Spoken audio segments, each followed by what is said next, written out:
I think that it made more people aware of my music. The way that career should go, it's normal for a composer that the performers really like it, and that's why they play it. And not by the top down that festivals order performers to play something that they don't like, which is very much what happens these days, but I don't think it's not the way that it can never work. And in my career, it's only musicians that have liked my music, and even when it was difficult, when I was not known, they played it, they tried to play it, and it started by being 50 people, 100 people, 1,000 people, and that Ashkenazy helped because people that may have liked my music suddenly, but didn't know it existed, suddenly were aware. That was a big help. Hi, you're listening to Conversations with Musicians with Clélia Iruzun. This podcast strives to inspire you through the personal stories of a diversity of musicians with in-depth conversations and great music that reveal the depth and breadth to a life in music. Nimrod Borenstein is a brilliant composer who is a child prodigy as both a composer and performer. His often complex music is beloved by performers and audiences alike and has been widely recorded and performed internationally. He's also a renowned conductor, and he spoke to me about his difficult decision to cut short his career as a violin soloist in order to find alternate career options as he developed his career as a composer. Vladimir Ashkenazy has been an active champion of Nimrod's music, and you'll hear the charming story of their first meeting. Ashkenazy first conducted Borenstein's orchestral work, The Big Bang and Creation of the Universe, Opus 52, to great acclaim, and the Chandos label released a very successful album devoted to Borenstein's music, conducted by Ashkenazy, featuring his violin concerto and some orchestral works. Nimrod shares his insights about interpreting music for performers and conductors, the development of his compositional style, and his views on creativity in general. Nimrod has an infectious energy in his enthusiasm for the pursuit of beauty. He also has exceptional parents, and you'll hear how they met, and we start with Nimrod's close relationship to his father, the renowned painter Alec Borenstein. You'll be hearing excerpts from a couple of recordings with thanks to both SOMM recordings and Naxos, and please note the links in the show notes of this episode. Like all my episodes, you can watch this on my YouTube channel or listen to the podcast on all the podcast platforms, and I've also linked the transcript to my website, leiarosman.com. The podcast theme music was commissioned from composer Nick Cold, and you can use the timestamps to navigate the episode. It's a joy to bring these inspiring episodes to you every week, and I do all the many jobs of research, production, and publicity. You can support this independent podcast through both the collection of merchandise with a unique and expressive design from artist Steffi Kelly, as well as through my Ko-fi page. This weekly podcast is in season 4, and I send out an email newsletter where you can get access to exclusive information about upcoming guests. Have a look at the description of this episode, where you'll find all the links. Now to Nimrod Borenstein. Hi, Nimrod. Thanks so much for joining me here today. My pleasure. It's been a wonderful thing to discover your music. You're such a great composer, and it's really an honor to meet you. Thank you. Well, I'm going to blush on camera, but what can I do? Thank you very much. I thought it might be very interesting to start this today about the fact that your father's a great artist and the discussions you had with him growing up about art and creativity. So if you want to get into that, it might be very interesting. Oh, that's wonderful. I think that I couldn't ask for a better introduction because for me, he's been my greatest teacher. All sorts of ways, not only as an artist, but as a human being. He is my hero, if you want. He was himself a child prodigy, in the sense that when he was about 8 years old or 9 years old, he had done about 1,000 oil paintings. He was a very special child, and he became a special adult. And he's my dad, but he always had time for me. And I've learned from him sort of, if it's maybe sort of one good way to get into the depths of what I learned from him is he never used an excuse for saying, well, sort of, I couldn't do that. I don't have time for you because I'm very busy. Sort of, I've got lots of exhibitions I've got to paint. Or the opposite way, I couldn't finish this painting because, of course, my child cried. There was never any excuse, never any complaint. and I learned from, and I don't think, I mean, I don't want to put words in his mouth because now we are both adults, and sometimes we have different ways to look at things. I think is a lot more tempered than me. I'm more extreme as a person. But what I felt that I learned from him was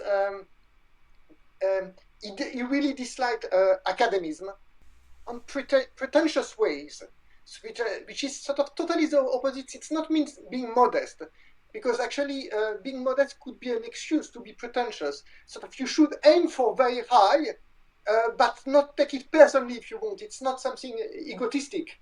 You do it for the sublime, for something that you really love. Like you don't do it for yourself. You do it for your love of something. But I know that for example, for the history of music or the history of art, there's always what in French we call la petite histoire. So that person in that year he did that, which I really don't believe in that at all. I think that the only thing that is important in an artist is what he left. And actually, you've got everything that you need that is in there. If you really, really look for. And that I think that I learned from him. I became maybe sort of more allergic to it than he is. It doesn't mean, because I think that it's interesting as an intellectual exercise. The more knowledge you have, the more interesting it is. But you've got to place it for what it's going to give you. In a way, I think that knowing that such an artist knew this book or was happy in his life or divorced his wife, or it's interesting, but it doesn't have a direct influence on the work that you are creating. And in a sense, we create, each piece is a different world that has got its own rules. It's because of that I think that the present of what you are living, or even in some way your beliefs, either they materialize in your work, or there is no point in them. Sometimes you create things that are extremely cheerful and happy because you are cheerful and happy on that year, and sometimes you create it because you crave that and you are living a real tragedy in your life, and sometimes it's got nothing to do with that. But the real goal is somewhere else. I think that if an artist can say precisely what he wanted to do, then he's done nothing. In a way, sort of it's beyond words. Sometimes, when I teach composition sometimes, and most of my pupils are professional musicians that are very good pianists, and my first lesson, usually, I give the first page of Beethoven First Sonata, Piano Sonata, on the first page of Hummel, Piano Sonata, and I ask, why is Hummel less good? And it's really interesting because in all the centuries, and I suppose that in all the history of humankind, the composers that are not brilliant, not great, have all the same defect. Things are symmetrical. And in a way, whether we do it philosophically and we try to understand why is there a problem for things that are a bit predictable, I think it's because maybe it's less human. Human beings are very complex beings, so to convey real emotions, you need complex way of doing it, because otherwise it's not true, it sounds false. Mm-hmm. So I think that all these type of discussions, I had them from the age that I can remember, from age 8 or maybe even before with my father, and we didn't always agree, and we fought about ideas, but it forced me to refine my thinking. Mm-hmm. And also to learn things that, of course, when you're a child, you are a sponge. You try to get everything. But I always thought that the greatest teacher that you can have are the great masters in your field. Mm-hmm. So as a composer, I would say sort of it's Beethoven, Bach, Brahms. It doesn't necessarily need to be of your style, of your time, because greatness is intemporal. And in a way, if you study something that is closer to you, you've got more chances to copy the outside layers in a way that are not important. Mm-hmm. and then you become totally academic. Whether sort of if you study, I don't know, a piece of Beethoven, I mean, some people now that pretend to be composers write things that sounds like Vivaldi or something like that, but that's ridiculous. I mean, it doesn't make any sense. But for me, when I was a child and I looked at Beethoven, I tried to see the greatness of it and to try to understand what makes it great, and that is intemporal. You're about to hear from Nimrod's multi-movement work for solo piano, Shirim, Opus 94. This is number 5, Un moment de sérénité, performed by pianist Clélia Iruzun with thanks to SOMM recordings.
It's one of the big secrets, if you want, for me, of art in general, is the contrast of things. Mm-hmm. And let me give you quickly an example. So, for example, between the slow and the fast.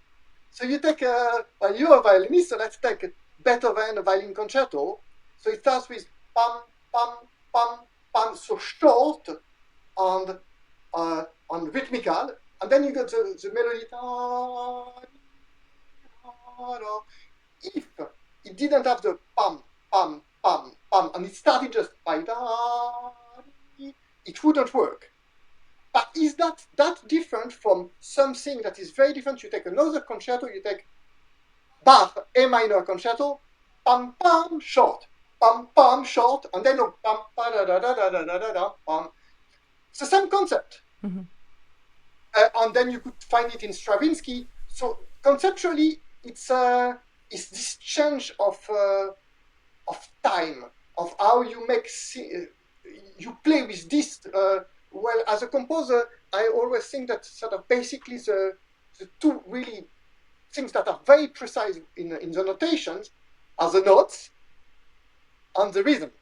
And when I finish composing a piece, I do the thing that first I'm very, very happy I finished composing the piece, and then my wife knows that I'm going to be sort of annoyed because I've got to do what I call the editing. And the editing is putting all the dynamics. Yeah. And dynamics are not precise. And it's interesting because I think that it's one of the interests for performer to collaborate with living composers, because then they start to look at dynamics in the past differently. So for example, the problem with dynamics is that normally, you hope at least that the performers will look at the dynamics on the score like word of God. So you've got to be careful that they don't are not too narrow. And in most places that do not have dynamics written in scores are the places that do need dynamics. Why? It means that sort of they are because there are two options that are equally good, but there is no option of doing the same. So if you go back to the Bach example, where you had short, long, you had pam, pam, pam, pam, and then answer pam, pa, da, da, da, da, da, da, da, da, pam. It would equally work well as, let's say, the first two mezzo forte and the second and the last one forte, pam, pam, pam, pam, and then answer pam, pa, da, da, da, da, da, da, da, pam. But equally well, the opposite. You got pam, pam, pam, pam, and then pam, pa, da, da, da, da, da, da, da, because the structure and the meaning of it is the same. If you got that in your score, you cannot write anything, and you hope that the person will do something. Yeah. But it's so I think that it's this collaboration is interesting, and the difference between painting, the huge difference between painting and music, is that painting, like literature, is not a work in collaboration. Sort of the artist. The artist is basically both the performer and the composer. Yeah. He's got to have the ability of doing it physically, but then the work is done. And the same for a writer. My wife is a writer. You finish your novel, it's done. In my case, I think that there is something similar. I think that the work, when it's done as a composer, it's done. But for the audience to be able to hear it, there are the musicians, the live musicians, or even if it's you doing it yourself. Like in my case, sometimes, in 3 days I'll be conducting in Finland, and I'll conduct my work, but also the works of other composers like Sibelius, Elgar. And when the work is finished, I don't find any difference in conducting Beethoven or my work. It's the same. It feels like it's an object, like it's something. Yeah, outside yourself. Yes. I sort of really sorry I went far from your question. No, you didn't. That was fascinating. There's so much to talk about, but I do like to include some music pretty early in the episode so people who don't know your music can get a taste. And I thought we could go over to your 24 Etude project, which has been a big part of your life. So yeah, actually, sort of to be honest, it's I've got big projects, and it's one of the medium-sized projects, I would say. Not one. But I think that before we can enter in this Etude project, which is interesting, but I think that it would be useful to compare it to other projects, and then we'll go into that one. Sure. Yes, actually, my wife, she's a writer, but she's also a translator. She translated to Italian, she's Italian, all the letters of Mozart. I mean, thousands of pages. But she also recently translated a book of musicologists about Bach. And I think that as a composer, I'm not really like Bach in terms of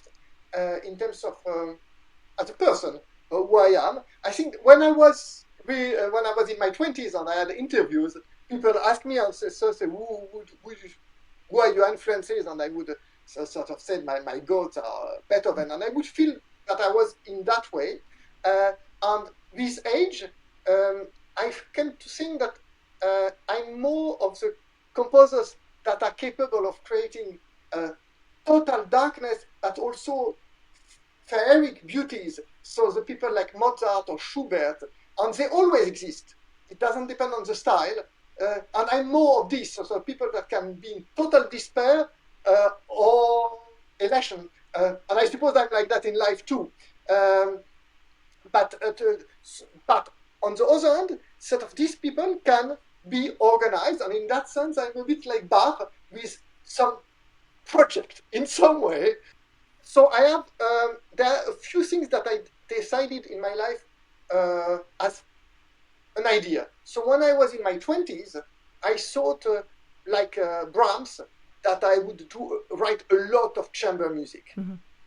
My goal was to have chamber music. That was my mission. And then after that, in my 30s, I think that I was without a mission. It was more. Yes, no, I had a mission. I thought that I should, that my opus number should overtake my age. Because I started to write very, very young, when I was 6 or 7, and I had pieces performed when I was 8 or 9. But I decided to put my opus 1, which was probably, I had written hundreds of pieces before, when I was, I think, 18 or 19. Mm-hmm. Because it's when I thought that piece is, that's it, I can put opus 1. And so when I was 25, I had a long way to go to get to my age. And so that was my goal.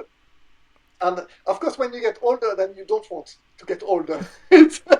But when you are 25, you do. But more recently, from age 40, then I started to have this big project. I think that the first one was concertos. Mm-hmm.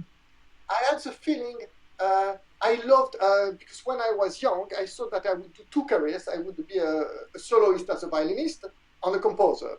And I pursued this idea until I was maybe 16, 17, and I thought that it was starting to feel, even if sort of when I was 13, I met with Daniel Barenboim, and he told me it's not going to work. You've got to decide, it's not, and I thought he's old, he does not know, sort of ignoring.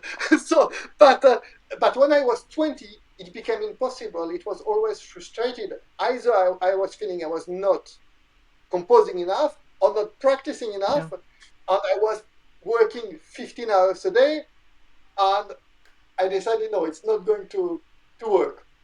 But anyway, coming back to the concertos, so that was a side subject. Concertos, because even now, I think that probably I know by memory, you give me a violin and I can play you at least 25 concertos by memory from the beginning to the end, at least. But I've got a good memory, so I got also lots of symphonies that I know by memory. But I think that the concerto form is a very interesting form. And I felt that in the past 50 years, well, basically nothing has been done. Nothing that compares to, when I was young, I learned Prokofiev violin concerto or Stravinsky, and that is not less good than Brahms. It's an amazing works. And I thought there is nothing that is remotely comparable to that. So when I was 40, I decided, okay, I'm going to devote the next 10 years of my life to write concertos. And my first goal was to write for the main instruments, also for piano, violin, and cello. But of course, life always decides otherwise when we have plans, and then there's life. And so it didn't go like that. Sort of, I did write a violin concerto on a cello concerto, but then there were bassoon, saxophone, you name it, lots of things. And it's only 3 years ago that I wrote a piano concerto that actually I recorded with, I think it's one of the recordings that you heard with, I was conducting the Royal Philharmonic with a Brazilian pianist, Clélia Iruzun. And so that has been a big project, and it's still sort of, this year I had 3 premieres in the same year. I had more premieres, but as concerto goes, I had a mandolin concerto that was premiered in Germany in December. Then I had my oboe concerto that was premiered by the Belgrade Philharmonic in March. And before that, I was conducting an orchestra in France for a new work of violin and string orchestra. So it's still in... but I think that I feel happy that I've done enough now in that. I like the medium, so I will do more. But my dad always said that I'm a bit extreme like that. I say I can die happy. Like sort of mission before you die. But there's always another mission But the etudes came in a different way. I was always I loved the Chopin etudes. I'm more of a violinist. As a violinist, I can play anything. I played all the Paganini Caprice, something like that, and I'm less of a pianist, but I still good enough. I played, I would say, half of the Chopin etudes. So I can manage on the piano, not like the violin, but and I think that they are a monument of writing, and that no one else has managed to write such a quantity, because you've got things like Scriabin, there are some beautiful etudes, and you've got Rachmaninoff, but again, and you could say that least beautiful, but only 12. It's easier to do 12 than 24, and so on.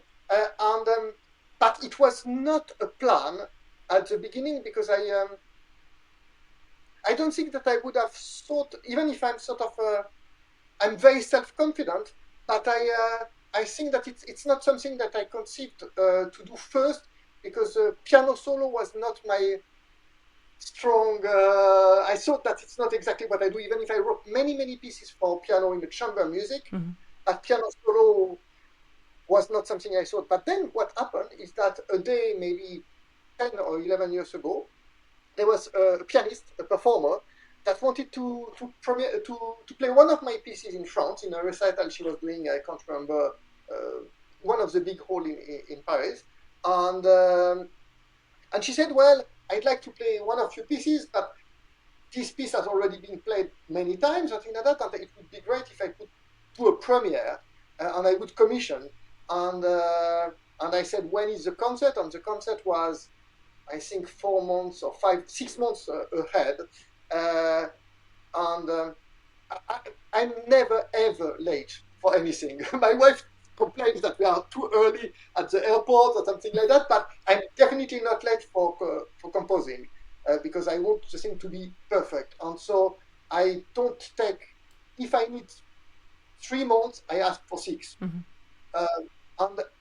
I thought it's a bit too close, and I said to her, to the pianist, well, it's maybe I could write a small work, because I've always been intrigued by writing etudes. Would you want an etude? Because that I feel that I could attempt. And she said yes. And so I thought, okay. And so I wrote the etude, being scared, thinking, oh my God, what I got myself into. And well, anyway, when I talked to my wife, and because I asked my wife for advice, shall I take this commission or not? And she said, Mozart wrote an opera in 3 weeks. Okay, I thought, she's right, let's do it. And so I started to write the etude, and surprise, it was quite easy. So I wrote the etude in, I would say, maybe something like 50 hours, which is not that much. Okay, you would say the etude is 3 minutes long, but I think that to give an idea to people that don't know about composing, when I write, for example, a concerto or a symphony, something like 30 minutes long, the scope is between 250 hours of work to 600. So I, being never late, I always imagine that it's going to be 600 worst case scenario, but it's this type of numbers. And actually small pieces like Midesher for when you write a short story as a novelist, takes longer than what you would think, because they are complete. So they take some time. But anyway, I finished this etude, and I was very happy about the result, and I thought, oh wow, it's not too bad. And then I had another pianist commission me another etude. On the second etude, I did something. So the first etude was the ostinato etude. Yeah. And then the second etude, I thought, okay, I'll do something very different. And I thought, what can I do about? And I thought that I'll do something that is about hand crossing. And I called this etude Half Moon. And because already I thought they need to be able to play one after the other. So the first etude was very, very big and grandiose like that. And the second etude is slow and magical and still difficult with polyrhythms, but different.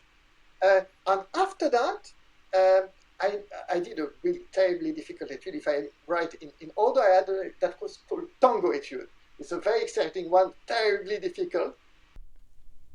You're about to hear the Tango Etude, Opus 66 No. 3, on the Naxos label with pianist Tra Nguyen.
To be honest, I can't remember if at that point I already decided to write the 24.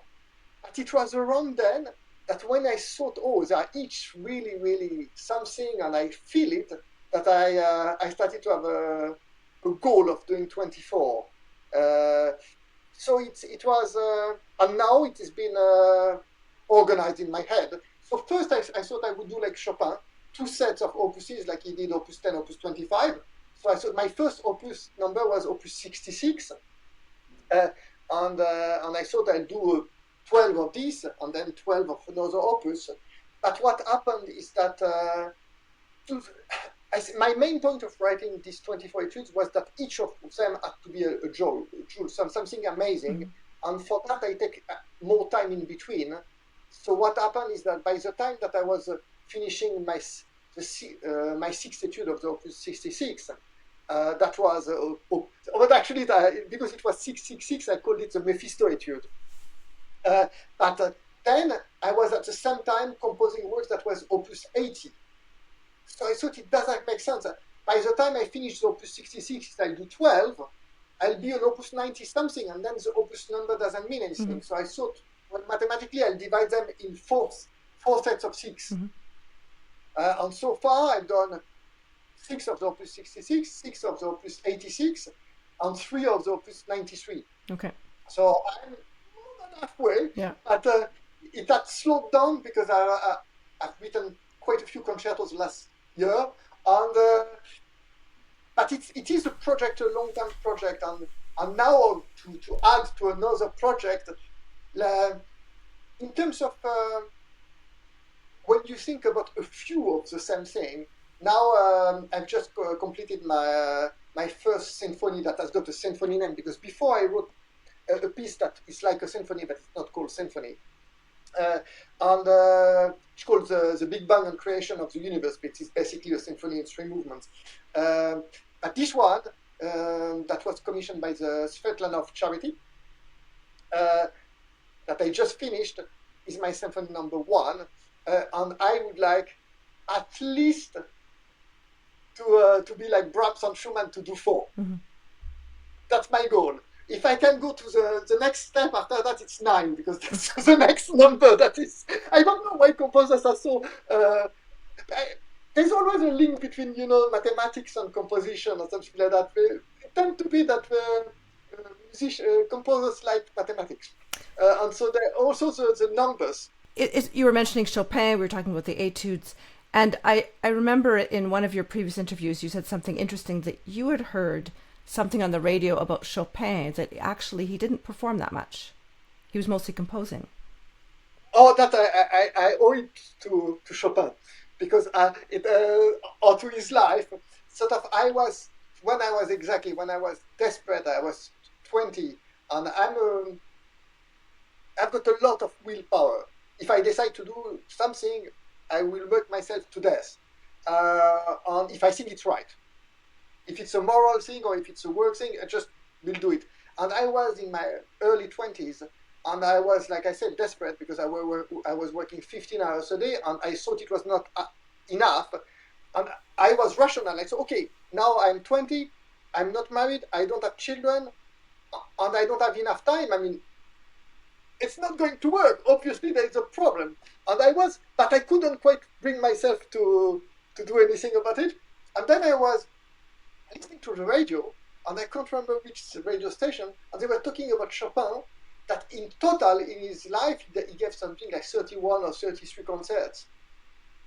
And then I thought, oh, that explains things somehow. And that really helped me to decide to stop. But I was a very good performer, and many people that were behind me.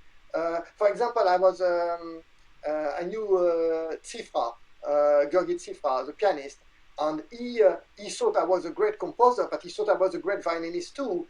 And basically, everybody was against it. They all told me, don't stop playing the violin, you play so beautifully. And when there are people that are great performers, you think, oh, okay. But that thing with the Chopin, I thought, that's it, I stop. But then I had the same problem a couple of years later with the conducting. Mm-hmm. Because I suppose that, I think that composers are, if they are great composers, they will be very, very great conductors, unless they don't feel well on stage. And there are people that are shy. Mm-hmm. But otherwise, it's not surprising that Mahler was a great conductor, or Borenstein was a great conductor, because it's so much harder to create something from nothing, and then you understand what is in the something, and you will. It makes sense. I've part of my memory, I think, is intuitive understanding. So, for example, in life, I don't remember names. I remember hardly anything. So my wife sometimes in the morning, she says, so what's my name? Because that I can't remember names. But really, truly, when I was in my 20, because I told her, sorry, when I was 20, I had a girlfriend, and before we lived together, and before we came home, I had a little piece of paper where I had her name, because I thought, what if I forget? So that's bad. But for music, I hear music twice, I know it by memory. For my piano lessons or violin lessons, every week I brought everything by memory, because I read it once, it's finished. Wow. But the reason why it's like that is because I feel what it should be. So I had this exercise that I used to do for myself when I was 6 or 7. There was a radio. It was not like these days with the internet, of course. And I would play on the radio a piece that I didn't know, because when you are 6 or 7 anyway, luckily you don't know that many things. I would write down, because by the time I was 6 or 7, I was very advanced in terms of theory, so I could write down anything that I heard. But I would write down the first, let's say, 30 seconds of the piece, then switched off the radio, and write what I thought would be the next bit. And usually I got at least the next 10 bars perfectly like what it was. So for me, music makes sense. It's beyond. I think that it's the real knowledge is intuitive. Of course, a lot of things come intellectually, but the secret is somewhere else. Otherwise, it would be boring anyway. But coming back to the conducting, so when I was 20, I thought maybe I can do some conducting because it's not like an instrument. You don't need to practice because it's not being a good instrumentist. It's like being a top sportsman. There is a problem of being able to do it. But I find that conducting is very different. It's almost, well, it's entirely intellectual. So if you understood the music, you can do it. It doesn't mean that it doesn't take some time to really get into it, but it's not comparable to, especially sort of the fact that when you've got it, you've got it. So, for example, I'm conducting Mahler's Fourth Symphony in 2 weeks' time, and now I know it entirely by memory on every single note, and I feel it and I understand it. I really feel every single note and why are the things. And now that's done. Now for the rest of my life, if I have got to conduct that symphony, I don't need to go back to it, or maybe a few minutes, that's it. If I was a performer or on a pianist or a violinist and I had to play a concerto that I know, there's no way that you can stop working. There's a physical aspect that's impossible. So what I thought is that I would go to conducting. But then, again, there's a reality of life. When I was 20, I saw that it would take I didn't want to have a life like Mahler. You know, it went only in the summer. And very quickly, talking to agents, I understood that they would take me only if I accepted all concerts that they gave, because for them it was an investment, so you couldn't say, oh no, sorry, now I don't want to conduct for 3 months, very sorry. So I put it aside, and I did conduct all my life from time to time, but not too much. But about 3 or 4 years ago, my wife told me, now you're very well established as a composer, maybe you can find a balance and do more conducting, but you'll have more to say. You can say you'll have people that are interested even if you say no to several things. So that's what I'm doing now, which is a balance. But I like, and it's very important for me, maybe it's to almost, sort of people like Chopin or this age didn't have that because there was no way of recording. But for us now, we can leave something behind. And I think that for me to leave good recordings of my works that I conduct is very important. And actually, so I've got quite a few friends that are conductors, and they say that it's a lot easier to conduct a work of mine if they can have a look at what I did. So even if it doesn't mean that each person sort of has his own emotion and communicate. So they've got their own job, but it helps.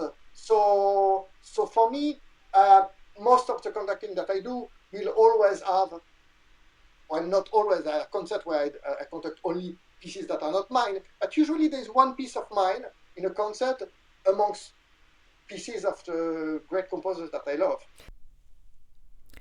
You're about to hear an excerpt from the third movement of the Borenstein Concerto for Piano and Orchestra, Opus 91, performed by Clélia Iruzun and the Royal Philharmonic Orchestra, with Nimrod himself conducting.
I have two questions about conducting, Nimrod. So I've been a professional orchestral player for more than 30 years, and I can assure you conducting is not easy because so many people struggle just with the technique of communication. So I'm curious if you took conducting lessons. And just my second question as you get going, I was wondering if there's a sense of isolation as a composer and being on the podium, if that helps you feel connected to other musicians.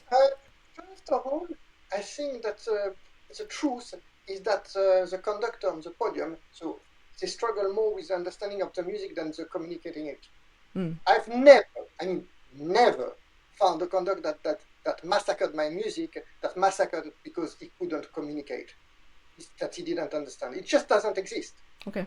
Why are exactly the notes? Why are they there so that it feels natural and that you really? The truth, it's very funny that if you really feel what is in the music, and you know exactly what you want to hear, it's almost magical. It comes out of the orchestra, as long as you really know. Mm-hmm. But by that I mean that you know every single note of every single player, where it goes up and where it goes down and where it's going and why. Mm-hmm. There are certain things that are objective and certain things that are subjective. So objective, and you always should start from that. And so if we go back to what we said at the beginning, and when I was giving the example of Beethoven Violin Concerto, when you write a work, there are works that starts with what I would call a little introduction. It could be 2 bars, 3 bars, half a bar, or something like that. And then, and when you write this, sometimes you start by the real thing, and then you go backwards to find, for example, in Beethoven's case, I don't know how he did it, but it's possible that he wrote the tune, and he thought it doesn't exactly right. He felt it doesn't really, it's a bit flat to start with that, and he found the pam, pam, pam, pam afterwards. Mm-hmm. Or it could be the opposite, that he found the pam, pam, pam, pam, and after that he felt that he could have something that was like that. If you understand that, the human, the relaxation that you got after something that has got some tension on that, the speed, the loudness, everything else will come. It's like when people sort of play some pieces of musicians, and they tell me, for me, dynamics, whoever writes them, it's always about feelings and not loudness. Mm-hmm. You could say if you got an exclamation, question mark at the end of, you feel that it's like a question. The question could go decrescendo like ah, or it could be crescendo, but exclamation mark is always crescendo, if that's the meaning. And there are certain things. So, but if you take sort of again, okay, now I'm in there, sort of. You take Mahler 4th Symphony that I'm conducting.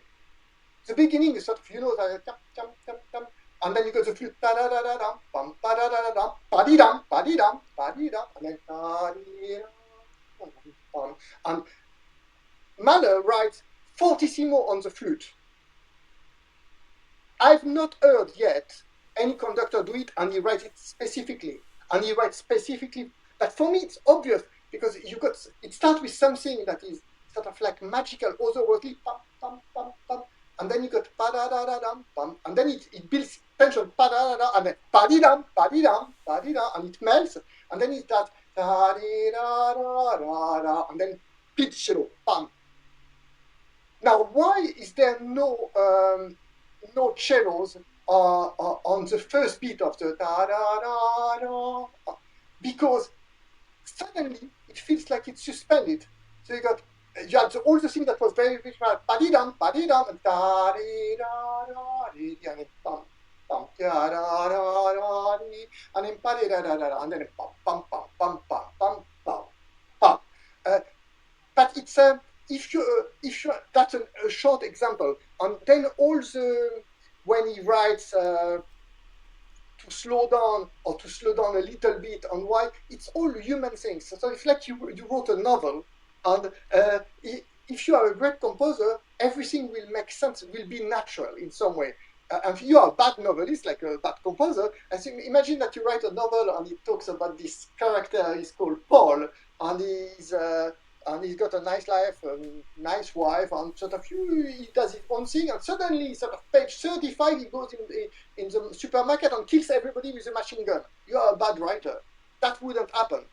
There would be reason why that character sort of that there is an equivalent in composers where the things are random.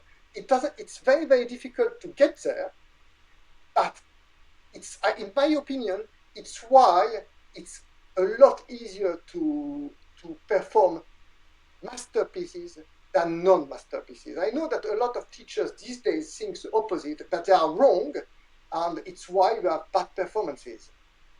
Because if it's a masterpiece, actually, if you do the thing right, it will be magical.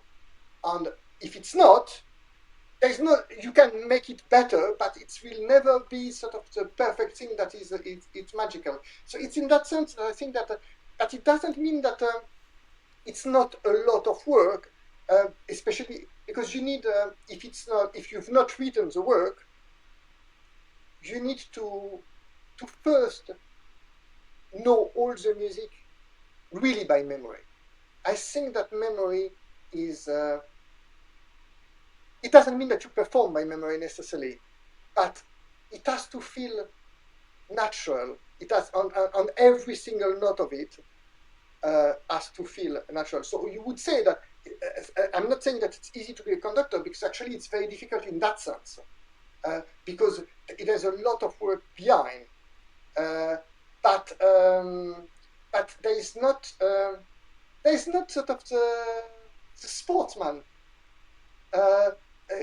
Conductors can be 80 and be at extraordinary.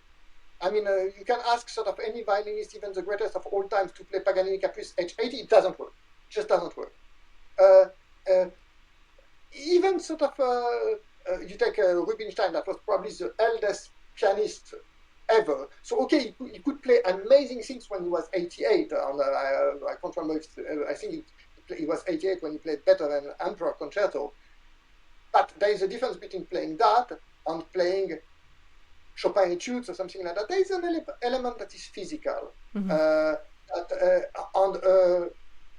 Extraordinary mastery of the physical that I think that as a composer you cannot maintain. You can get there when you are young, but if you want to maintain that, there's just not enough. There are not enough hours per day. maybe some instrument. I think that violin is particularly, in my case, is lethal for that, because you have, of course, sort of you take Rachmaninoff. He was an incredible pianist, and he was a great composer. But I think that for string instrument, the amount of hours to just being able to do it is huge. Hi, just a quick break from the episode. You may also be interested in my episodes with Jessica Cottis, Thomas Cabanis, Rebecca Omordia, Omo Bello, James Ennis, Stephen Burns, Julia McLean, Frank Horvat, and so many others. It's a joy to be able to bring you these meaningful conversations, but this project cost me quite a bit of money and lots of time. Please support this series through either my merchandise store or on my Ko-fi page. You'll find the links in the show notes. For the merch, it features a unique design by artist Steffi Kelly, and you can browse the many items printed on demand. You'll also find the links to sign up for my newsletter, where you'll get access to exclusive information about upcoming guests. Please check out my back catalogue with weekly episodes going back to 2021. Now back to Nimrod Borenstein. Yes, so I've got this exciting new collaboration with the English Chamber Orchestra, both as a composer and conductor, and it will start this season. In March 25, I'll be conducting a big concert that will have the premiere of a new song cycle for soprano and orchestra on Shakespeare songs. It's called Shakespeare Sonnets, and it's called Shakespeare Songs, and it will be my opus 101. Then it's the beginning of a long-term relationship with English Chamber Orchestra, which is, I always listened to their CD for, when I was young, with all these times with Barenboim, Zuckerman, Jacqueline Dupré, and all that. And so it's quite a dream to do something with them. And then we are going to record the CD of my works in July. It's exciting. Lots of nice things. It might be interesting for the listeners to hear. I thought it was quite a nice story when you first met Vladimir Ashkenazy, and he's been a great champion of your music. Well, sort of, I listened to his CDs when I was young, mostly as a pianist. Mm-hmm. And again, sort of, when I think about the 24 Etudes of Chopin stuff, I used to listen to him playing it again on Beethoven sonatas. I remember on Danny's duo with Perlman, Beethoven violin piano sonata, lots of things. And then I was in my 30s, and I heard him talk on television. He was asked by a journalist, or maybe it was not an interview, maybe it was something about him, but I don't know. And he was asked about his relationship with Shostakovich. And he said that for him, it was composed of a special group that he didn't quite understand, but he said what he thought about what it was to be a composer. And I thought, immediately, that man is going to love my music. I don't know how I'm going to get to him, but I've got a feeling that it's what he's looking for in music is we are going to get on. I think that usually it's often like in love, that sort of that if you truly admire someone, it's often the case that they admire you too. If it's not, you think, okay, I should get in touch because that person could help with my career. That's different. That's personally, I could just never do that because it's sort of I was not good at that. Some people can do it and say nice things. I don't feel right, and so I don't do it. But in the case of Ashkenazy, I really loved the way that he played, and so it was a true thing. And so the main problem was how to contact him, because I was 30 and I had a career, but not like now. And these people are very, very busy, very, very busy. And so I wrote to the agent of Ashkenazy, to Jasper Parrott, expecting that I would just never hear from him and that I had to find another way.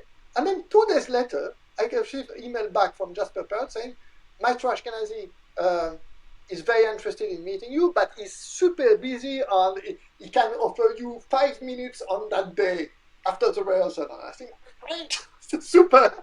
And I had, it was, 20 years ago or something like that. So it was not like today with all our phones. we were in the modern age, but not quite like now. And so I had this portable CD player, and I thought, okay, what am I going to bring to him? And I made a selection. 5 minutes, it's really nothing. So I brought a CD player on several scores, and I played the 5 minutes. And what I liked, because I think it's an interesting test as a composer. It's an interesting test also, I think, psychologically. Music is not like literature. So even if you are the greatest genius in the world, like Mozart or Bach, if someone gives you a score, you cannot read it and open it and read it and hear everything in your head straight away. That's impossible. No one can do it, never, because there are just too many lines. The eyes can't do it. Mm-hmm. It's as simple as that.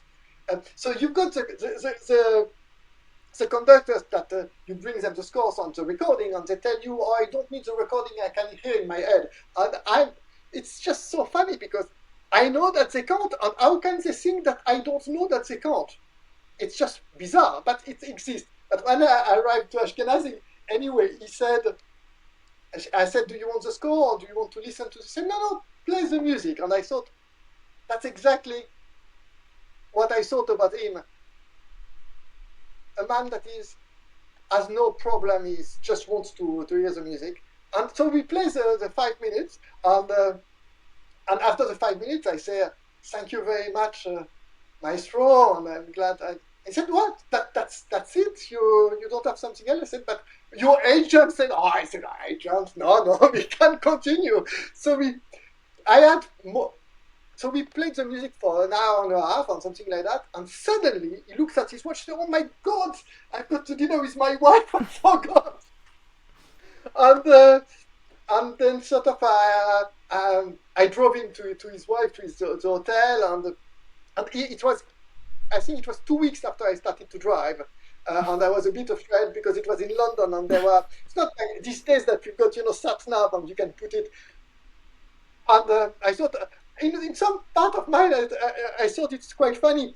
I have got a big break of my career, and I'm going to kill the conductor by having a car crash.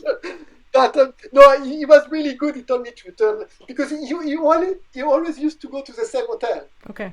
So he knew the drive from the rehearsal hall to the hotel, and after that he was really nice, and but I learned something. Because I was in my 20s, and I know that, by experience, if you are really, really very great composer, you are not going to win competitions.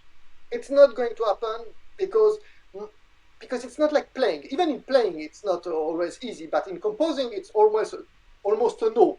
Because what makes you great is what makes it impossible for you to win. Because you are not going to be like the others. You're really not going to be like the others. Because part of being a great composer is to do something that is really new. We live in a funny world these days where people say that they are avant-garde and they all do the same thing. It's pathetic. You cannot be avant-garde if you are 90% of the people do the same. But anyway, so I did attend competitions when I was 17 or 18. I didn't go through, and I thought, okay, I'm in a good line of people that it happened after, Ravel, Debussy, and many more. But then, when Ashkenazy told me, I can help you if you want to do a competition, I'll write an opening letter for the competition. I thought, well, why not? Let's have a go. And I remember he wrote me this letter saying that it was short. Saying that I was a great genius like Shostakovich or something like that, and I didn't go through the stage 1 of the competitions that I applied to. I didn't even go to stage 2. And then I thought, okay, that's it. I had enough of these competitions. And but he was very supportive. So after I failed the competition, and he asked me the next time I saw him, and he said, then he told me, he always used to tell me terrible story about what happened to great composers. So you always had this thing that he thought it was good for me, but sometimes I found it depressing because you think there's almost no escape. It's just but in the competition things it was useful. But after that, what really helped me is when he started to conduct my music himself, and that really helped.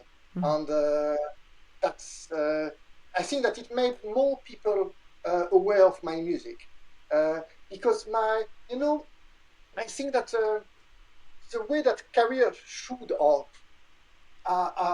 go is it's normal for a composer to be his career done by performers.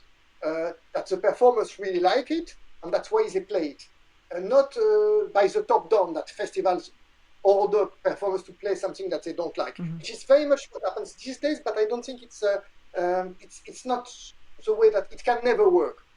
And in my career, it's only musicians that have liked my music, and even when it was difficult, when I was not known, they played it, they tried to play it, and it started by being 50 people, 100 people, 1,000 people, and that Ashkenazy helped because people that may have liked my music suddenly, but didn't know it existed, suddenly were aware. Mm-hmm. That was a big help. So I loved your solo violin pieces, and I got a couple of scores. I bought them from your publisher, and it was very interesting to see, because of your rhythmic complexity, just to see it written down.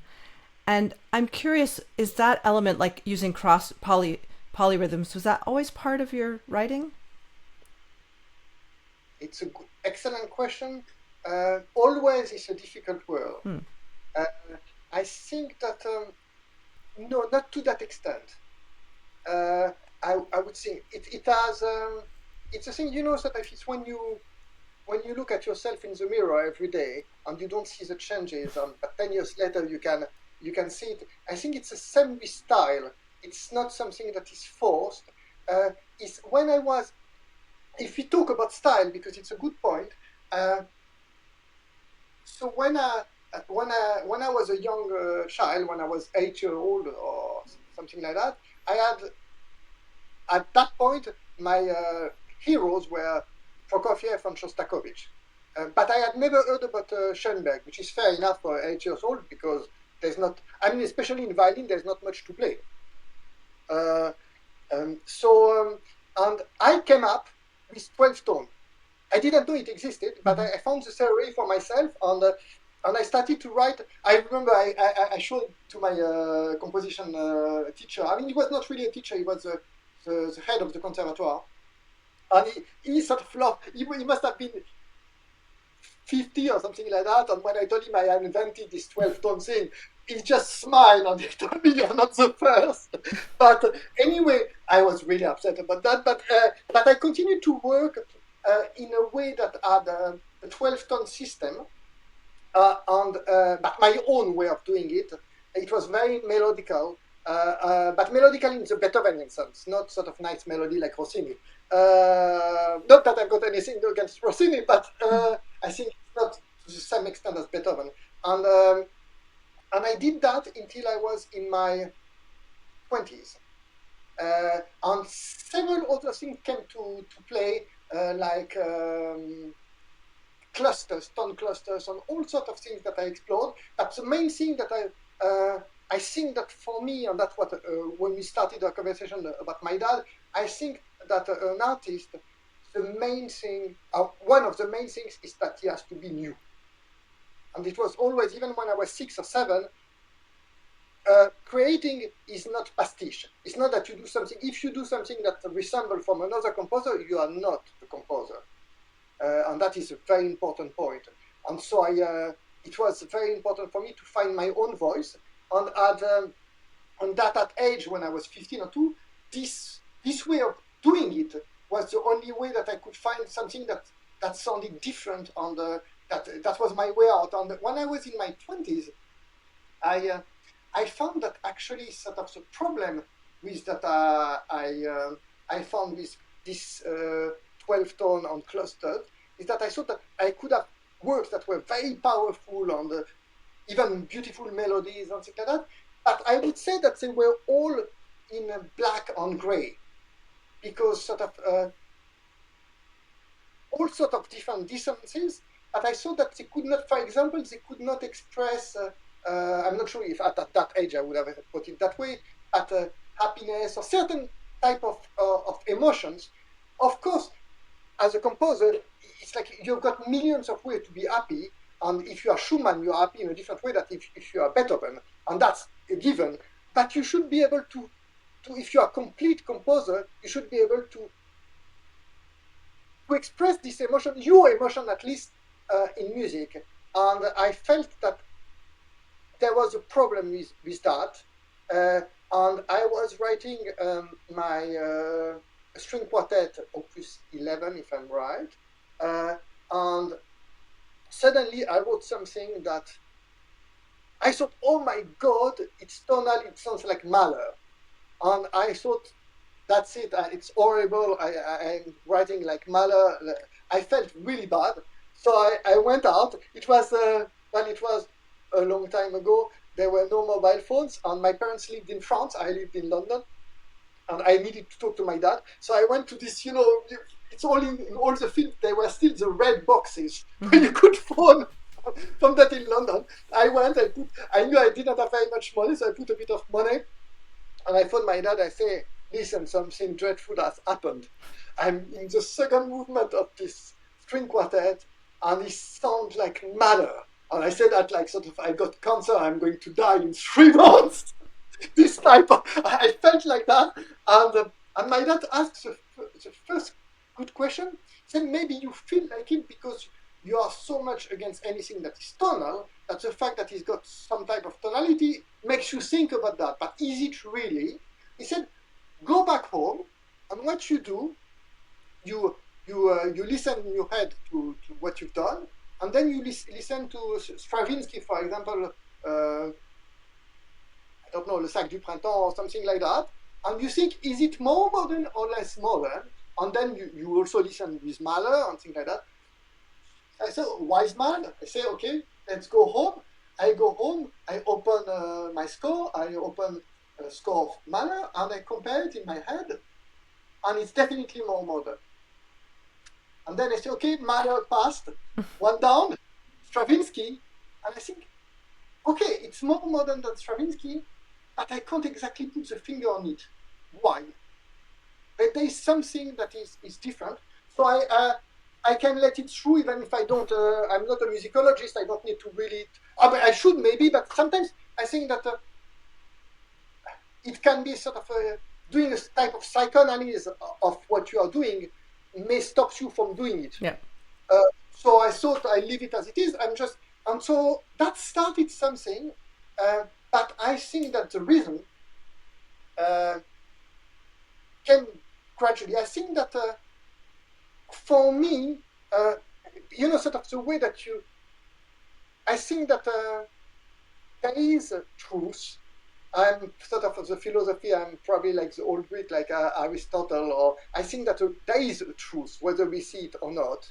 But whether sort of I see the truth in what I have done, it's another point. But for me, if I look at it from now, I think that one of the really great secrets of playing or of composing is what I would call the pleasure of...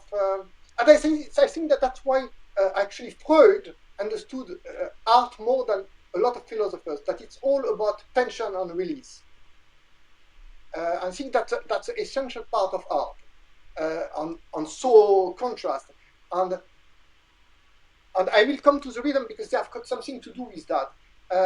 And in the same way, because I think that if we go into small examples, it's easier. So if I come back to the only 2 examples that I given of Bach or Beethoven, it's the same. So it's a short on the long, the loud on the soft.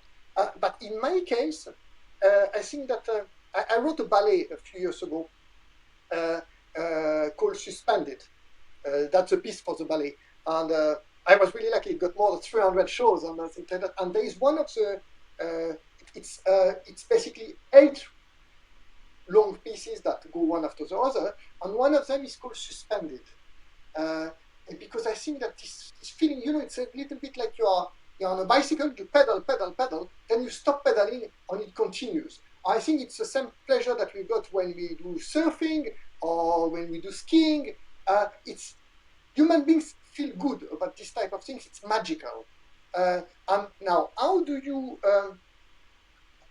create that in music? So it is there in all the great composers, and it's what makes it that they don't do things that are symmetrical, whereas small composers do. In my way, I started to devise gradually rhythm that create that. So, for example, I've got almost trademarked rhythms that are the dotted quavers that you've seen, like 4 dotted quavers. So if people we are talking and they're not musicians, it's difficult, but basically there are 3/4 of a beat. So if you got 4 of them, it makes 3 beats. And if you got a bar that is 4 beats, you could do these 3/4 beats and then 1 beat after that, and the 1 beat feels like suspension. And then you go to the next bar. So you could do pam, pam, pam, pam, pam, and then pam. Now, for me, this note that is slightly longer, it's leading. So I find that when the rhythms are complex, for the performance, sometimes they don't manage to play them because they play them like it was mathematics, like pam, pam, pam, pam, pam. That I say that for me, these rhythms, they are rhythms that are conducive to leading somewhere. So you can either imagine them as a crescendo, like pam, pam, pam, pam, pam, and then pam. Or decrescendo, like pam, pam, pam, pam, pam, pam. That's on the one line. But what happens if during the same time you've got rhythms that are different? And if the phrases don't start at the same time and don't have the same meter, so it creates more of this feeling of what I would say well-being when time stops. But not when time stops because there is no rhythm, but when time stops with rhythm. That it's and I think that rhythm became that important gradually. But to be honest, if if I had a look at my pieces from Opus 20 and things like that, and then we had another talk, then I will be able to really analyze it. It's there is at a point where it was conscious. I think that the research in rhythm, to find a way to do it in the piano, on a piano solo instrument, was when the piece that was before the Etudes for solo piano called Reminiscence of Childhood, and that is Opus 54, I think. And that it started, and through the Etudes I explored it a lot. And in the solo violin, of course, writing for solo violin, there is nothing harder for a composer. I think apart from maybe writing for solo flute, because you really have only one voice. But it's not for. I used to joke saying that Mozart was not stupid. He didn't do it. He understood it was too hard. Beethoven neither Brahms. And Mozart didn't have the excuse that he was not a violinist, because he was a violinist. Brahms could hide himself saying, I don't play the violin. And Beethoven couldn't. He played. But it's very, very tough. And I had to find, because I'm a violinist, find ways to apply this rhythm to this instrument. When it's in a big orchestra, it's easier because you got so many voices. But then the real virtuosity comes from the conductor. Yeah. Because you are not an octopus.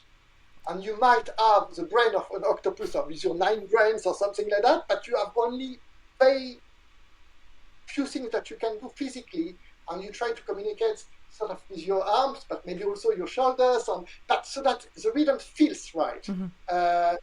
And it's then that the conducting of my pieces can be very, very difficult, because it's very virtuosic in the conducting in that sense, if you do it properly, not like a machine. Yeah. And I find that when I've got to conduct some, probably one of the most difficult pieces to conduct that I've written was the Piano Concerto. Because there's just so many times where how you feel that's a beat. Where is the beat? How you feel it, and where it is, it's not the same. And you have to be very cautious, and it's really, but that's part of what gives sort of the feel of the concerto, and some beats that feel unsettled because of that feel. If you got melodies that are fast playing, and you got a motif that is 7 notes, and you play quintuplets, so they change. So you've got the feeling that every time that the motif comes, you're on the beat, but you're not, because the beat is every 5 notes, not every 7. And if you do that in a few instruments, one doing it with 6, one doing it with 9, the feeling of where is the real beat starts to feel a bit like on a boat when there's a lot of tempest. So, but that's how sort of the rhythm came to be. And at the moment, they are a big part of my music. But to be honest, I think that rhythm is an essential part of music. And it's really, really interesting, because when I was 20, I had a talk with a friend that a clarinetist, and she said to me that people, professional musicians fall into 2 categories. So when they are really young, the one that are very good at rhythm, and the one that are very good at notes when there is dictation. And I thought she had a point, because when I was 5 or 4, you could do me any dictation with how many voices you wanted. The notes, I had perfect pitch, I could hear anything. That's why I could listen to the radio and write it down. At rhythm, I was not good in rhythm. And it's funny that now I'm so good in rhythm. It's just funny how you turn something that was your weakness into your strongest point. But I think that it's because it's a communication urge. It's what I find interesting musically. But it's and I always say sort of because I do sometimes some teaching masterclass in terms of what I would call interpretation. So I teach professional musicians that would come to me, or young professional musicians, how you should play Beethoven or something like that, rather than my piece, because it's the same. Music is music. And I think that the most important thing is to have the right feel on the right gesture. Because if you have that first, then the notes, then it will be right. Sort of, it's like why we don't. The real mistakes are these mistakes, and these mistakes you can be sure that if you've done the right work, they won't be there. So Rubinstein might make some mistakes of notes, so does Cortot, but there's not one single mistake that is artistic, because that you've got control about that, and that's rhythm. The right type of how you slow down, that is exactly right and it feels right. That's the secret. But it's also the secret of writing, so that the transitions are not. It's a little bit like when you watch a bad film or on TV, some of these series of, and if it's done and it's quite cheap, you know in advance what's going to happen, and it's so clear cut. And now there's this and that, and they can do the TV advert in the middle because it's obvious that it's there. But to do it that it happens naturally, it's a magical bit. You're about to hear an excerpt from the second movement of the Borenstein Concerto for Piano and Orchestra, Opus 91, performed by Clélia Iruzun and the Royal Philharmonic Orchestra, with Nimrod Borenstein conducting.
I wanted to ask you, we haven't discussed identity at all, and it might be interesting, your name Nimrod is Hebrew, and then when you moved to England to study, your experience of that and being French and all of that. It's an interesting thing. I think that it's a type of thing that you answer very differently given the period. I think that you are made of experiences. And I was born in Israel, but I didn't grow up there.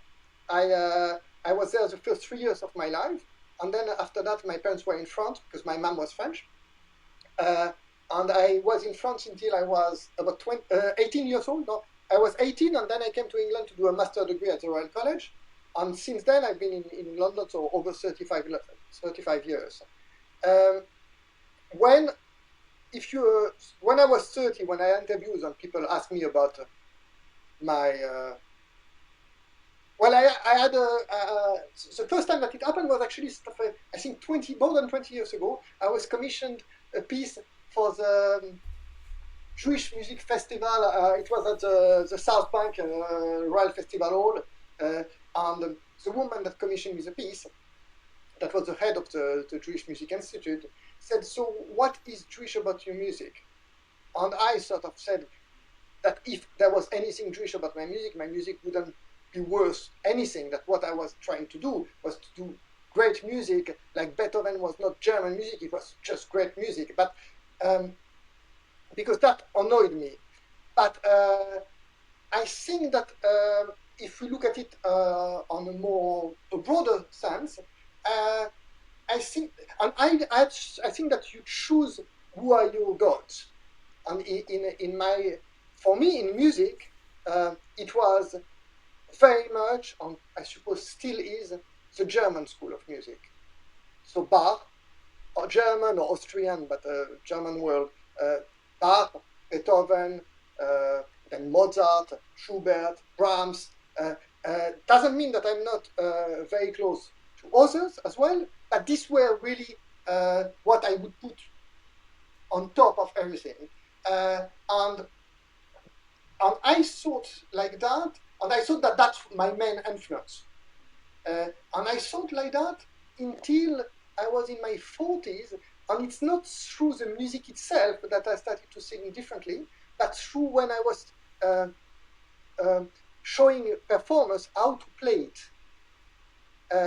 And then I realized that many times I would say to people, I would give example, I say not that here I want the sound to sound like Beethoven or piano or something like that, but here the atmosphere is a little bit like Debussy, this type of ephemeral thing. And sometimes I say, well, think about Shostakovich or something like that. And because to musicians, sort of if they are good musicians and you give them a quick image, sometimes it can be that, sometimes it can be, for example, for my string quartet, my first string quartet, I had the first violin was playing it, but not with right feel, and I said, well, imagine what it would be sort of if your grandmother had just died, and you have the feeling that you couldn't do anything about it. And then straight away you played with the right feel. Sometimes you can do that like that, but sometimes it's more a stylistic thing. And then, because of that, I think that the many years that I grew up in France, between the age of 3 and 18, had a big influence that I thought. And also that is probably it is the only language in which I don't have any accent. I speak French, people think that I'm French. My daughters, I have two daughters that are totally British because they were born here. They have no accent. Actually, they have an accent in French. But so I think that all the literature that I read in French from my whether it's Flaubert or it's Balzac or it's I love Proust has got a big influence. But having said that, I was so convinced that it was German, and because in literature, for example, when I was obsessed with Russian literature between age of 12 to 18. I read all Dostoevsky, all Tolstoy, all Turgenev, and you name it. Dostoevsky, my mom thought that I was too young to read it, but I loved it. and It's because of extreme feelings. And France has got something that I disliked, was that the fact that it was too polite, too not, in a way, decorative, I would say. But and I reacted to that. But of course, there is a very great French art, and I think that I have some attraction to that, and it is in me. And for the UK, when I came to the UK, to London from France, close to 40 years ago, it was such a multicultural place, London. It was, there were people from everywhere, and France was very much France. And that I felt was very, very exciting, and it was, there was just so much energy. And, I arrived, I was 18, and I saw two things. I thought, oh, I love the women. They look pretty, because I like women with blue or green eyes and red hair. And suddenly they were everywhere. Where it's not very Latin, so not in French. And then I thought, I love the music. So after 2 weeks, I knew that I was going to stay. But you'd never heard of Elgar, for example, like the Nimrod. Because in France there was this. That was weird. Sort of. Would you believe it? Until I was 17, I had never heard about Elgar, and I came here, and one of the first things that I wrote to my parents, because we wrote letters because phone was too expensive. My dad is an artist, and I wrote letters like a good boy every day when I arrived, and I wrote about that I discovered English Brahms, because it was so strong. And a composer, normally when you are 18, it's very rare to discover someone that is, it should be rare in some way. These days, I think that in many countries, schools don't do the right work. When you come out of school, you should at least know the existence of the top artists. Sort of, you shouldn't come out of school and do not know who is Kafka. That's school has failed you. Yes, so people used to whistle the Elgar Nimrod in the Royal College when I was walking by, and I must say that I think that he's a far greater composer that is given to him. I think that, I don't know, I've never thought about it, but some composers like him, or maybe Mahler, in a different way. Mahler, he was unlucky, but probably because also he was Jewish, so it didn't help. But very, very, very difficult time of beginning of career, and even sort of, it's not long ago that he started to be very popular. Elgar, it's different because he was very popular in England. So it's easier life in some way, but on the international stage, I think he could still improve his standing. For me, for example, I think that Elgar, I tend to, for myself, I think it's very useful to have gradation of who I think are the greatest composers. So there's the one that I think that are at the top. For me, the one that are the top are the one that it doesn't matter what you listen after, you're not going to think that it's less. So you listen to Mozart and you think, oh, it's amazing, it cannot be better than that. And then you listen to Bach and you say, oh, and then you can go back to Mozart, but it doesn't matter, it's not better. Then there's the composers of the second category that, for me, that when you listen to them, you think, oh, wow, it's incredible, like say Chopin. But if I listen to Beethoven after Chopin, I think it's better. Okay. I think that's better. There's something I can't point, again, I think there's something more. And I would put in that the Chopin, the maybe Tchaikovsky, Sibelius. It's already to be in that second category. And then there are the people of the third category that are below, that I would put people like Saint-Saëns. That for me are not quite there with Chopin or Tchaikovsky for sure, but are still great composers. And I think that Elgar belongs to the second category and not the third. Yeah. For me, he's a bigger composer than Saint-Saëns. And he's not recognized as such. I think now, even now. So Nimrod, if we could go back to your childhood a little bit, I'm curious. So in the summers, you'd go back to spend time with your grandmother in Israel? Yes. Did you speak Absolutely. Hebrew with her or Yiddish? What were you speaking? No, nobody speaks Yiddish Okay. because Yiddish it was from it's not a very Israeli thing. It's from Yeah. people in the diaspora.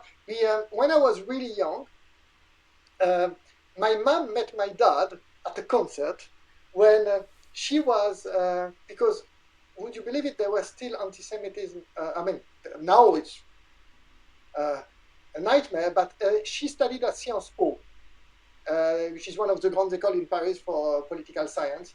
It's like the Ivy League in America, but top. And there was a lot of anti-Semitism, people anti-Israel, and there was a Spanish student that told her that because she was Jewish, she was evil and she was going to go to hell. But anyway, she decided when she was 20 something to organize a trip with some students to bring them to Israel to see the country and not have these prejudices or something like that. So, but she had some family. My mom was an orphan because her dad ended up in the camps and her mom died of cancer when she was 11. But so she, very courageous woman, but she had some family in Israel, a bit removed, and she did the trip with her fellow student and then stayed. And there was a concert of chamber music organized in her home, and she was invited there because she liked music, and so was my dad. And they met, and my dad had arrived with another girl. No, that's not true. It's not my dad's fault. My mom had arrived with a boy that I invited her to go to the concert, and she went back home with my dad. So, but and they fell in love immediately. But my mom lived in France, and they had 10 days in Israel, and then my dad proposed after 10 days. What language did they have in common at that point?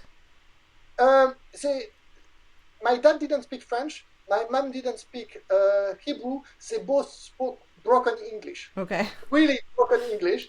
And then sort of my mom answered. So when my dad proposed, she said she was very modern. She said, "Why don't you come and live with me in Paris for 1 year, and then we'll see."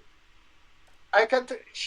My parents told me that when they were living together without being married, it sounds strange these days. But the neighbors were looking at them like they were committing something wrong. But anyway, so after that they got married, and my mom passed away a few years ago. But it was one of the greatest love stories that I know. My parents were very, very happily married. But my dad, he had been to the Beaux-Arts. He was a child prodigy before, but he spoke a little bit of French. But he learned French very, very quickly.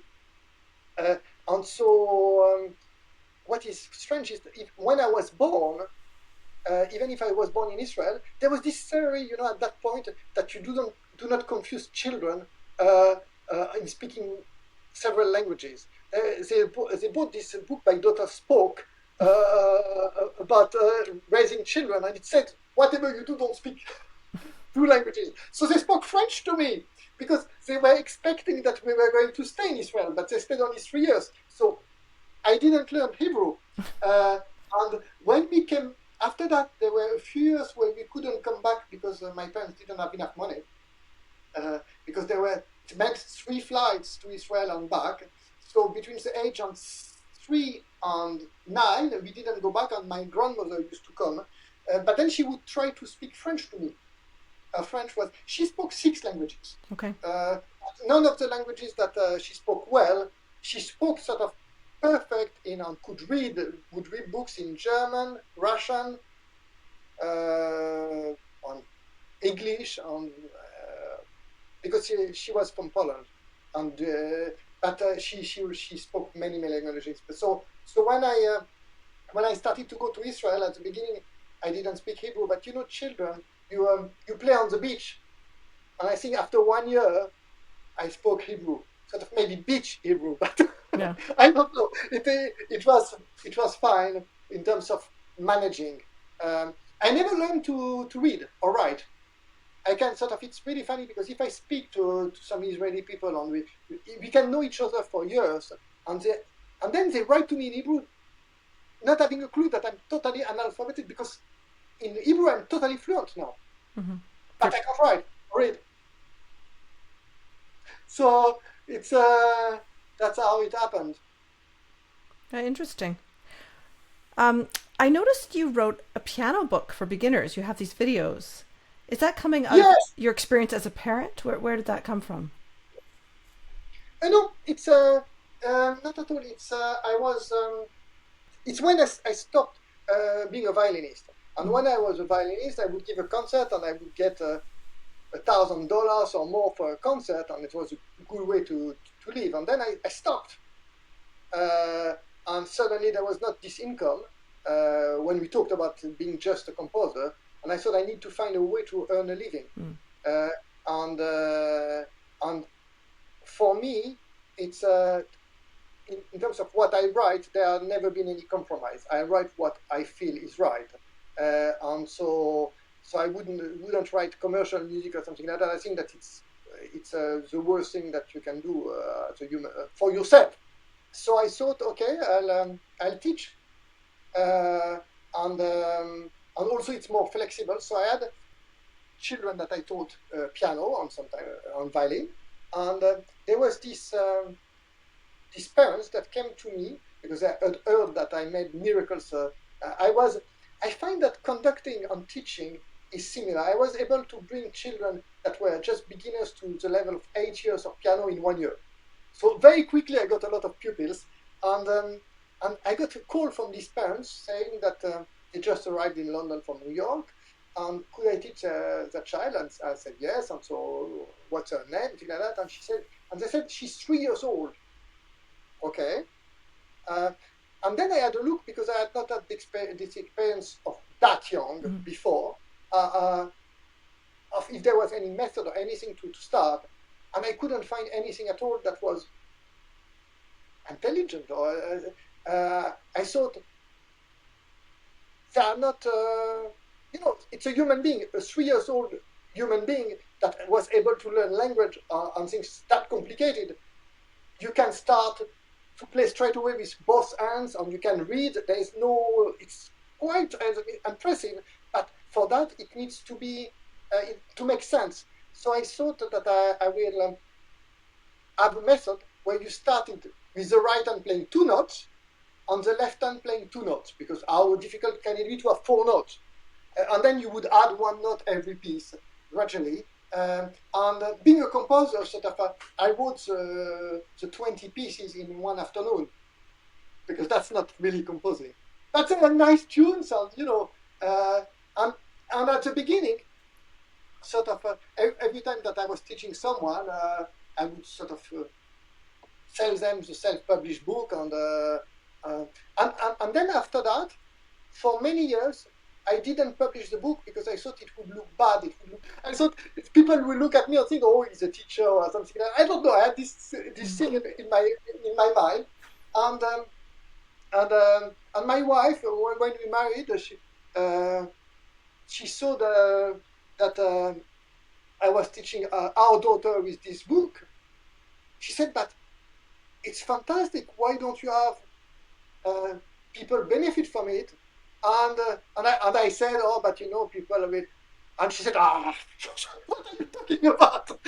It's just so I decided yes. So I published it with my normal publisher of music, just like that, because I thought, why not? Yeah. I think that it's one of the benefits of age, that you don't care that much.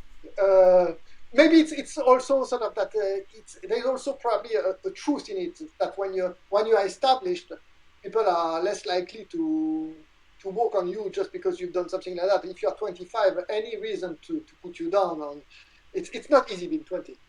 I think. Yeah. My last question for you, I was curious about accessing quiet, because all musicians, we have so much music in our head, but for you it must be more of a problem. Well, for me, it's hard to I practice music, I play music, I listen to music, and it's usually music going on in my head. So sometimes it's hard to quiet things down. But I was thinking for you as a composer, I'm wondering if it's very noisy in your brain.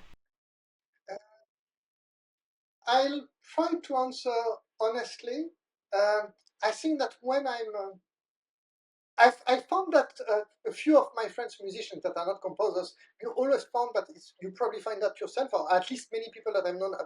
Uh, we have sort of what you call music illness. Sort of, let's say if you are ill and you got temperature, then you've got these bars of music that come round and round on your head, that you can see the notes, that you can see yourself playing. But that's a musician problem when you are not well. You are unwell and this thing happen. But that's not the normal situation. The normal situation, I would say that no, I would say that I wouldn't like to say I'm in control, but yes, I have many things happening, and I can decide what I want to hear in my head. But I think that it's a good. I like your question for something else. That's the first time that it was some type of shock for me. It was maybe 10 years ago or 12 years ago. I was in the street and I was walking and I was singing a tune and I was really liking it. And suddenly I thought, but who is the composer? And I thought myself, oh, it's really painful. I can't remember who is the composer of that piece. It's amazing. And, and then I realized it was myself. And I thought, well, that's the fact that I was singing sort of my music on that for some reason I forgot it was mine. It was important for me, sort of I think that in a way, uh, to for to create something that people will have, will do something for people. You actually don't create it for people; you create it for yourself. Because we are all human beings, and if you do it for yourself, other people have got the same humanity and will feel it too. But for me, I always think that the it's maybe my wife always tells me that I should say that because sort of it's one of the essential messages that having been with me 15 years, I say it's beauty. But beauty as I try to create beauty, but not as something that is just nice and pretty. Prettiness and beauty is something different. Beauty has got something almost a moral element, or and that's what on perfection. Something that there's something strange that we are whoever we are imperfect beings. Beings, sort of, we are just human beings with all our little things that can be annoying or terrible, but great artists are capable of creating something that is perfect when they are imperfect themselves. But the thing that they create somehow is perfect, and it's a very very very strange. I mean, philosophically, it's and even sort of if you think scientifically, for a scientist, it's strange. It's if I take a composer that is a good composer to give as an example of that, you take a Wagner, because terrible man, and anti-Semitic, and he stole the wife of his friend. And, you give it, and he's not a nice man. And I think that. So how do you explain that? That for me, his music has got none of that. For me, the music of Wagner is moral. And when people tell me about the words, I think the words are not music. You can put words in, but the real music is not the text. Even in an opera, it's not. It's not that you are not trying to do the best to write the music that goes with the text. But if he just wrote the text, Wagner, he wouldn't be. Nobody would know about who he is. It's not the text. That's the real. The expression of the music is, in my. I think that there is nothing wrong with Wagner music, and I explain it that I think that there are two different types of morality. And the artist, to be a great artist, you need to have impeccable artistic morality, which means that he will do nothing. You could pay him millions of pounds, do whatever, and he will not write a note that he doesn't consider that is right. And that is the essential morality for an artist. If possible it's good to have to be also a good person, but it's not necessary for be a great artist. And Wagner is that. He was not a good person, but he was moral in his art. I think that this book by I forgot the name, but it's called in French La vie est ailleurs by Kundera, Milan Kundera. That life is somewhere else. I can't remember how, because I read it first, translated in French by Milan Kundera. Say that life is elsewhere, and I think that it's sometimes in art is like that. That you create something that when it's created doesn't belong to you. It's sort of if I'm myself not a believer. I'm totally atheistic, but there is when I finish writing a work. And sometimes it feels so much like I've not done it. It was just always there, or that I can truly understand what sort of that someone like Bach would think that God gave him the notes, or because there is it's not that I'm expressing myself in the music, even if I do somehow, but I'm expressing a beauty that exists, but it's not mine. And that's what I'm trying to find and to. I think it is magical. Sort of, there are no tricks. Sort of every time that there is a new piece and there is a piece of paper and it's white. Or actually, these days there is not a piece of paper. I write straight on the computer, but it's the same. You can have 50 years of experience of that. The first few notes are a total mystery. There are no tricks for that, and I think that's the only explanation for why. Whoever, if you take the greatest composers of all time, so like Bach or Mozart, not all of their works are masterpieces. I think at most we could say 50%, and that's already a lot, masterpieces, because these first few notes are the things that are totally out of your hands. In some way. And if these first few notes are totally magical, then, and you are a great composer, the rest will follow. You take, I don't know, Mozart's 40th Symphony, it's just so magical.